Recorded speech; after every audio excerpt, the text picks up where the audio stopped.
So Richard, good to see you again. Jeff Host from the Sunday Express. Given everything that's happened with the Brexit vote and what you've said about how Chinese investors and others are looking at pulling out their investment, do you think it's going to be even harder now to fund things like the new Heathrow runway, HS2 and things like that? I think unless somebody makes a very bold move quickly, maybe to say, you know, once we've negotiated with Europe, there will be another referendum. If we carry on down the current path, we're taking the country to a recession very rapidly. The bank's shares have been wiped out over the last 3 days. There will not be the money to be invested in new businesses, there will not be the money to be invested in bigger businesses, there will not be the money to be invested in infrastructure projects. And you know, I think the justification for another referendum would simply be that the Brexiters did not know what they were voting for. They assumed that the 350 million would be going into the NHS extra every week. Nigel Farage admitted straight after the vote that that was not the case. They assumed that they're going to have immigration under control. Brexiter ministers admitted that wasn't quite the case, and in fact not the case at all. They said there would not be a massive downdraft in the financial markets, and that this was an exaggeration. 3 trillion got wiped off the global markets in the first 24 hours.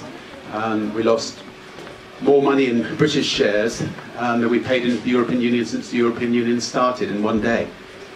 It's been a bloodbath, and young people, you know, I mean, overwhelmingly are telling me, you know, I mean, like, up until 4 days ago they could live and work in 28 countries. Suddenly they're restricted to one country.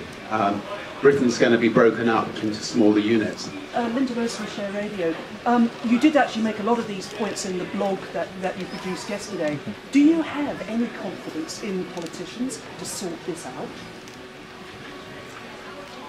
I mean, the business world wants stability, and we work enormously hard to build companies, create jobs, make a difference in this world. Within 48 hours, you know, we've had to cancel massive investment programs. We've had to put a job freeze on. You know, we've seen, you know, I mean, one of our companies, we saw the share price come down 50%. I mean, like, you know, with that kind of blow to a company, you know, it's got a lot of work to get, you know, to get back up there again. You're talking specifically about Virgin, your company. Yeah, just saying one particular Virgin company, you know, was, but all the, you know, I mean, all the banks just got, you know, got completely and utterly, you know, and so I think, you know,